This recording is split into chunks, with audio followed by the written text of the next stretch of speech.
Boa noite, seja bem-vindo ao Combate Blogs, o último de 2010. E por estarmos no final de mais um ano, vamos analisar os momentos mais marcantes dos últimos 12 meses, mas também olhar para 2011 em termos políticos, económicos e sociais. Para comentar estão em estúdio os combatentes Filipa Martins, do blog Albergue Espanhol, o Nuno Ramos de Almeida, que escreve no 5 Dias, o Miguel Morgado, do Cachimbo de Magritte e, esta noite, o convidado Ricardo Alves, do blog Esquerda Republicana. Mas antes de passarmos ao debate, referência para os prémios Combate Blogs. A luta continua acesa e já faltam poucos dias para a votação terminar. Na categoria Blog do Ano, o Corta-Fitas continua na frente, mas seguido de muito perto pelo 31 da Sarrafada. Mais atrás surgem o Insurgente, o Blasfémias e a causa foi modificada. Para Blogger do Ano, continua em primeiro lugar o Rui Bebiano, da Terceira Noite, mas com Manuel Castelo Branco, do 31 da Armada, muito perto. A completar o lote de 5 primeiros surgem Filipe Nunes Vicente, do Mar Salgado, Tiago Mota Saraiva, do 5 Dias e João Miranda, do Blasfémias. Finalmente, no blog Revelação do Ano, o primeiro lugar está a ser disputado pelo Estado de Sentido e pela República do Cáustico. Mais atrás surgem Adeus Lenin, Vias de Facto e a Douta Ignorância. A votação continua disponível online até 31 de dezembro. Basta ir ao blog oficial do programa em combateblogs.blogspot.com. E porque estamos a falar de blogosfera, não posso deixar de fazer referência a uma notícia que marcou o dia da internet em Portugal, não só na blogosfera, mas também nas redes sociais. Trata-se do caso de Maria João Nogueira, que decidiu queixar-se de uma empresa no seu blog. A história ganhou protagonismo no Twitter e essa empresa avançou com uma ação judicial para que as queixas fossem retiradas do blog. Esta terça-feira gerou-se uma espécie de revolta na internet contra o que diziam um ataque à liberdade de opinião que obrigou a própria empresa a responder através do Facebook. O assunto continua a gerar grande discussão na internet, tanto através da blogosfera como no Twitter e no Facebook, e isso pode mesmo ser acompanhado no site da TV24, em tv24.pt. Estão lá todos os links e o relato da história. Bem, vamos então para o tema desta noite, com a análise aos momentos mais marcantes de 2010 e também um olhar para 2011, um olhar breve. Aliás, eu queria dar uma notícia em primeira mão. O Combate Blogs em 2011 vai passar a ser emitido ao domingo, das 6 às 7, ou seja, com um horário mais alargado. Portanto, deixamos este horário da terça-feira à noite e passamos ao domingo, onde, aliás, estávamos originalmente. Mas vamos então para o debate dos temas mais marcantes de 2010. Eu vou começar pela Filipa. Filipa, é difícil sistematizar isto, mas olhando para 2010, um ano considerado de crise, muito difícil para os portugueses, consegues fazer um retrato breve daquilo que marcou o ano? Os momentos mais marcantes e também as figuras mais marcantes. Boa noite, Filipe. Eu acho que houve 2 ou 3 temas que marcaram o ano 2010. Até abril, ou na primeira metade do ano, andámos a discutir e a oposição andou a tentar provar que o Primeiro-Ministro mentiu quando disse que não sabia da tentativa de compra da Portugal Telecom, da compra da TVI, aliás, pela Portugal Telecom.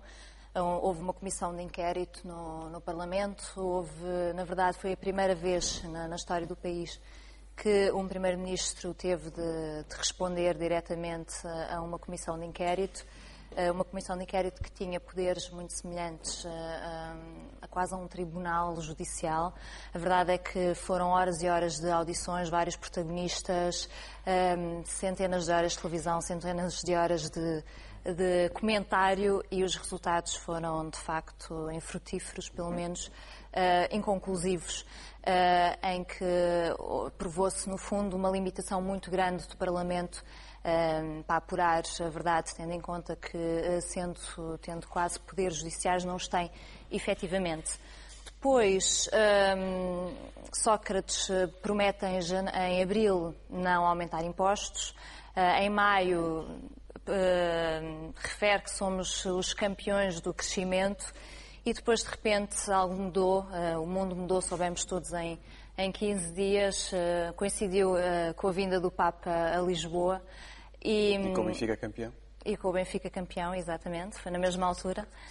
E tivemos um PEC 2 assinado em tango por PS e PSD.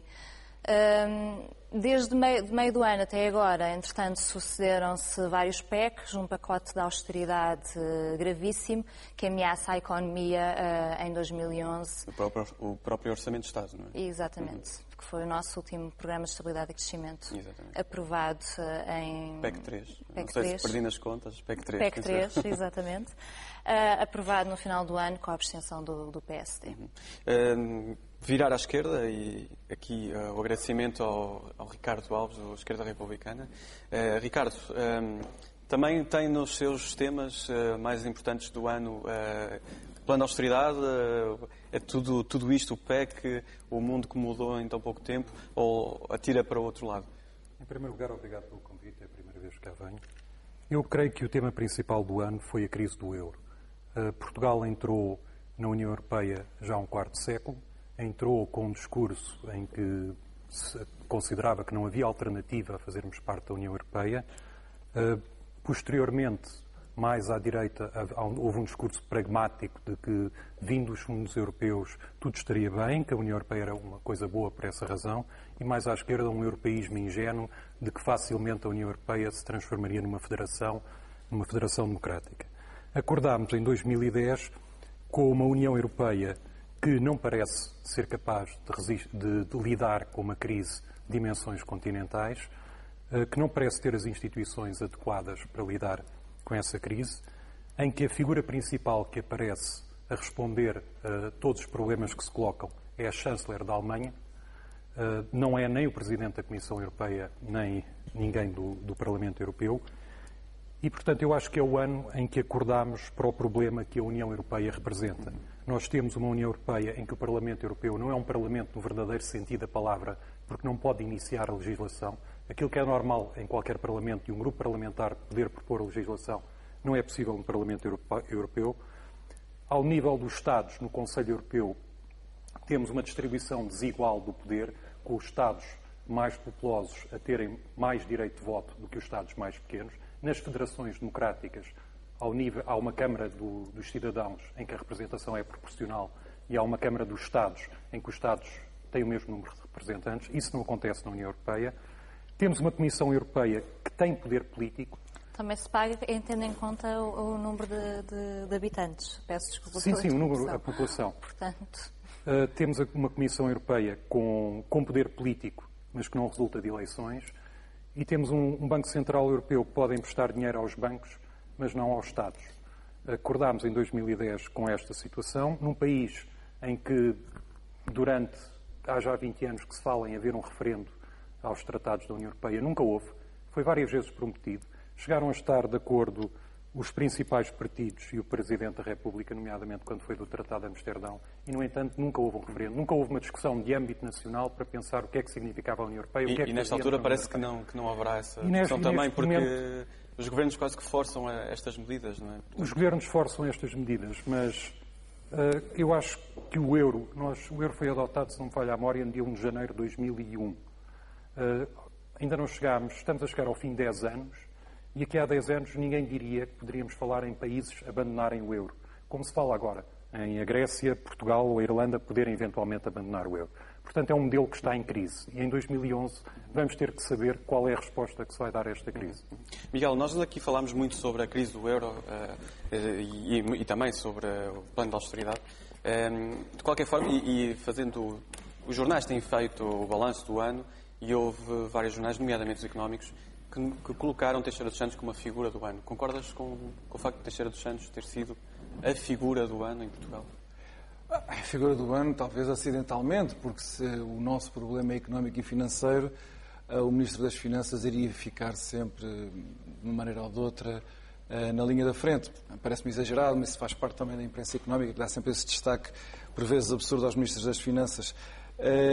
Agora, parece-me que este ano de 2010, não vou discordar muito do que já foi dito, é uma espécie de ano de fim das ilusões, aqui em Portugal e na Europa. Por um lado foi o fim da ilusão em Portugal, a ilusão relativamente ao funcionamento, a uma certa maneira de fazer as coisas, na relação entre o Estado e a sociedade, das empresas com o poder político, do assalto dos poderes políticos aos recursos do Estado. Tudo isso nos últimos 20, 25 anos parecia um fenómeno quase banal, com que as pessoas, mal ou bem, se tinham reconciliado, a meu ver mal, mas que parecia que se tinham reconciliado. E no ano 2009 apareceram fissuras muito graves nesta maneira de fazer as coisas em Portugal, no regime português, que em 2010 deixaram de ser fissuras e passaram a ser rachas profundíssimas. E por isso me parece que o ano 2011 vai trazer, necessariamente, quer os portugueses queiram, quer não, uma maneira de fazer as coisas completamente diferente. E eu não tenho a certeza que os portugueses estejam preparados para essa diferença que aí vem. Sobre a Europa, eu aí também estaria de acordo em dizer que é o fim da ilusão de que a Europa pode prosseguir naquela marcha triunfante de um aprofundamento gradual das suas instituições federais e que as crises que iriam abalando essas estruturas, no fundo, eram rechaçadas por essas mesmas estruturas e por votos de confiança que o futuro seria mais risonho do que o presente. Hoje nós temos esta coisa impensável, que é, de facto, pensarmos que há países que estão na iminência de sair da zona euro.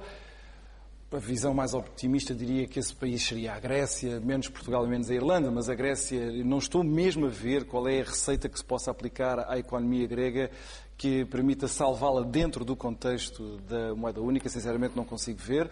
É muito provável que, talvez não no ano 2011, mas no ano 2012, haja uma maneira negociada da Grécia conseguir sair da União Europeia, mas ao mesmo tempo temos sinais contraditórios. No dia 1 de janeiro nós vamos ter um novo membro na zona euro. A Estónia vai aderir ao euro. Não sabemos quais. E se calhar, muito possivelmente, vai ultrapassar Portugal nos níveis de economia.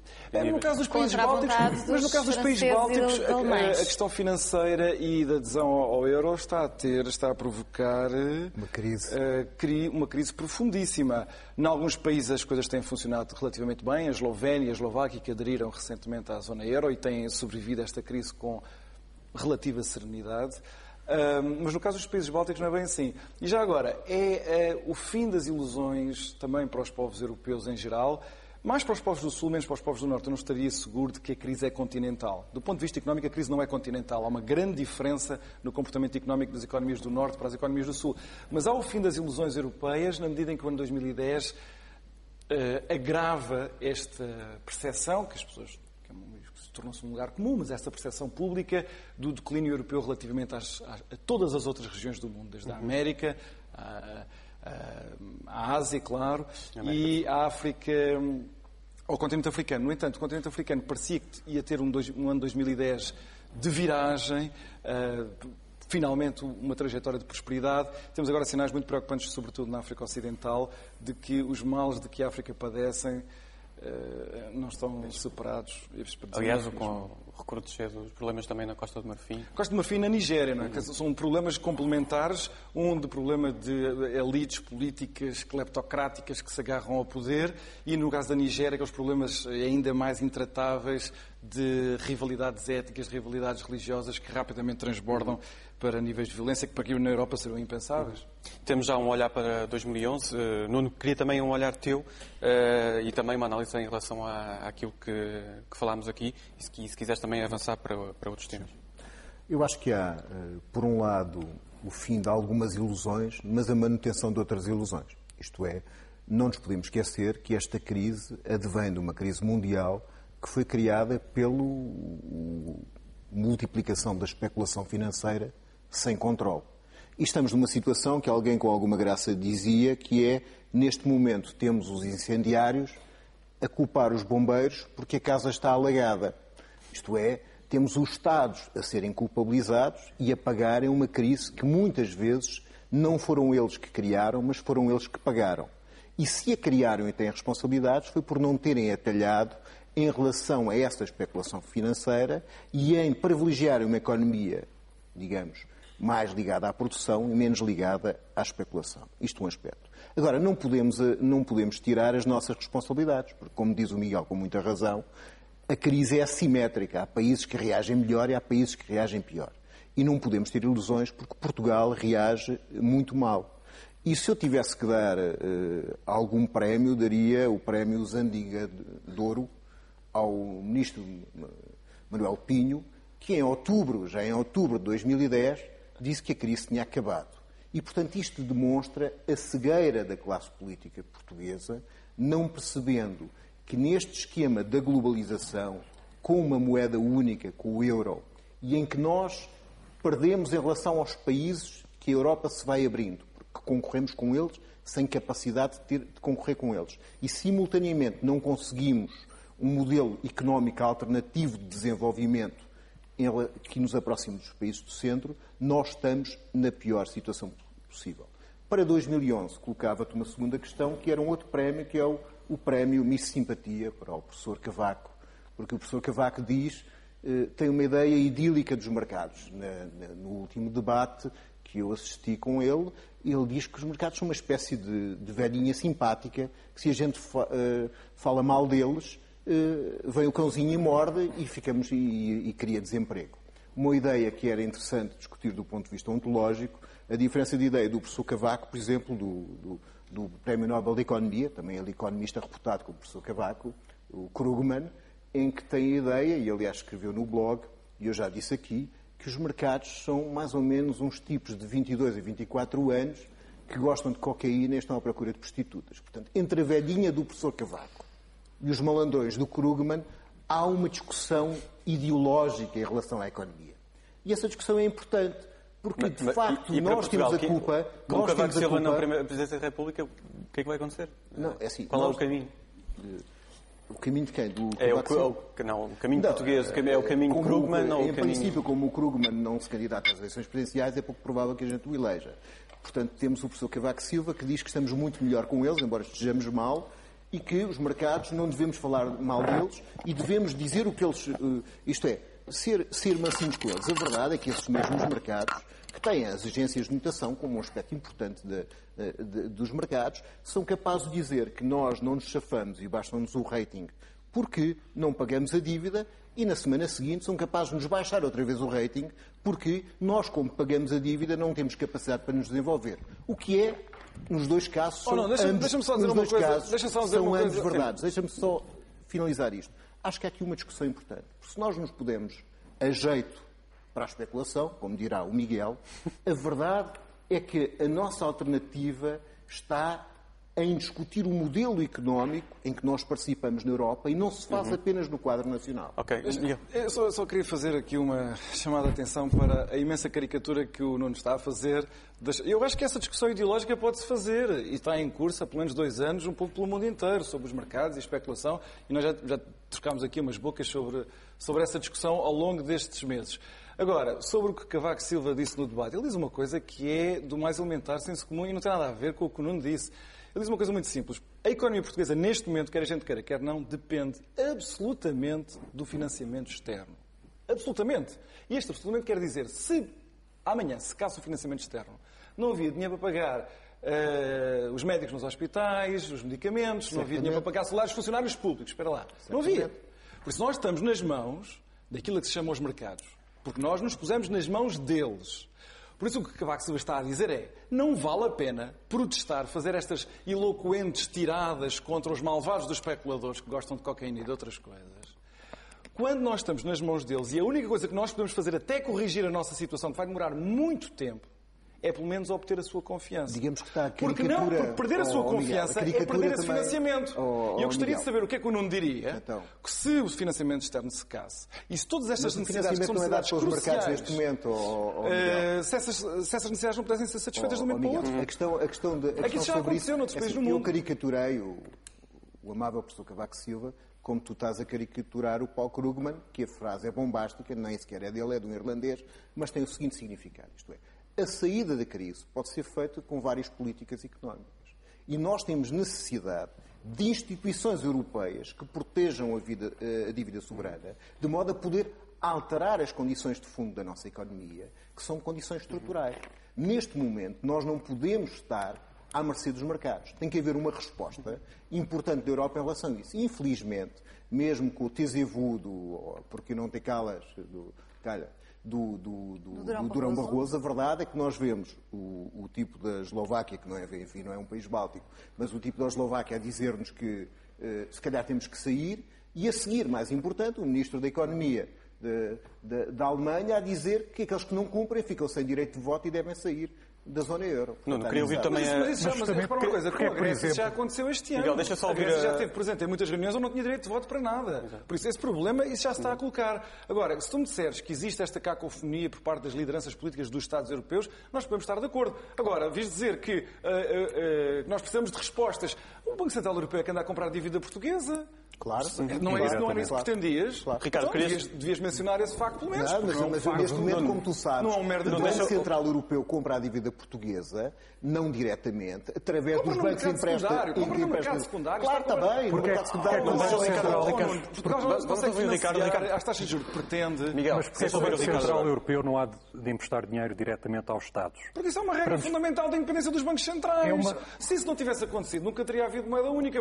Nós podemos olhar para trás e dizer assim, nunca devia ter havido euro.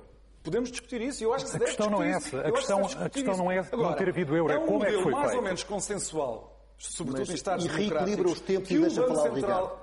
Então, ele desafiou-me, o que é que és que eu te faça? Mas deixa-me acabar uma frase. Que haja independência no Banco Central, por parte dos bancos centrais. E a independência tem que se materializar. E depois, eu acho que aqui há uma certa ingenuidade de achar-se que o dinheiro do Banco Central Europeu é infinito, sendo que todos os Estados-membros contribuem para o financiamento do Banco Central Europeu. É preciso que haja esta ligação. Além disso, aparentemente, o Primeiro-Ministro já encontrou uma solução para a compra da dívida portuguesa e vai entrar agora em 2011 em força acho no que é Brasil. A venda de Magalhães. A exportar dívida para a América do Sul e para a China, aparentemente. Mas Cavaco Silva representa justamente aquela postura portuguesa de nunca criticar o que é feito na Europa. Aliás, ele ganhou o título, quando era Primeiro-Ministro, de bom aluno europeu, que ainda hoje mantém. Aliás, isso mesmo foi dito pelo candidato num debate presidencial, assim, muito orgulhoso pelo... Aliás, até citou Jacques Delors, não é? De ser aquele país que aceitava tudo o que era decidido pela União Europeia. E neste momento vamos entrar em 2011, possivelmente com a eleição de Cavaco Silva para mais 5 anos, que não representa uma ruptura com essa postura passiva e submissa perante a União Europeia. E parece-me complicado porque é necessária uma mudança e Cavaco Silva não vai trazer essa mudança. Filipe, tu interrompeste aqui, introduziste esse dado e agora estamos numa fase final daqui do debate. E por isso remeto para ti, porque é uma figura que não foi figura do ano, mas que podia ter sido, o Pedro Passos Coelho, que chegou à liderança do PSD e que, no entanto, acabou por encontrar entendimentos com o governo. Não pode dizer que é a figura do século. Passos Coelho não foi figura de 2010 e não entra nas figuras de 2010. É com certeza das figuras de 2010, porque foi uma figura muito importante para viabilizar o orçamento de 2011. Agora, é óbvio que seria autista falarmos da política doméstica sem entrarmos no contexto europeu como aqui fizemos. Porque o que vai acontecer em 2011 será um agravar do que aconteceu em 2010 e vamos ver cada vez mais poderes soberanos a migrarem para Bruxelas. Por isso, o discurso de nós isolados contra o demónio de Angela Merkel e o demónio de Bruxelas, eu acho que não vai colher frutos de todo em 2011. Mas é um discurso que ninguém fez, não é? É um pouco de nós isolados contra os não era esse discurso que eu estava a fazer. Temos de nos aliar à Espanha e aos outros desgraçados a países da Europa para haver uma outra política, certamente. Balançando a política. Tu estás a dizer que o poder está em Bruxelas, é preciso alterar a política de Bruxelas. É que neste momento a União Europeia parece controlada pela Alemanha e pela França. Porque é que países como Portugal, a Espanha, a Irlanda, a Grécia não atuam em conjunto, não formam uma coligação dos países mais pequenos? Isso nunca foi tentado.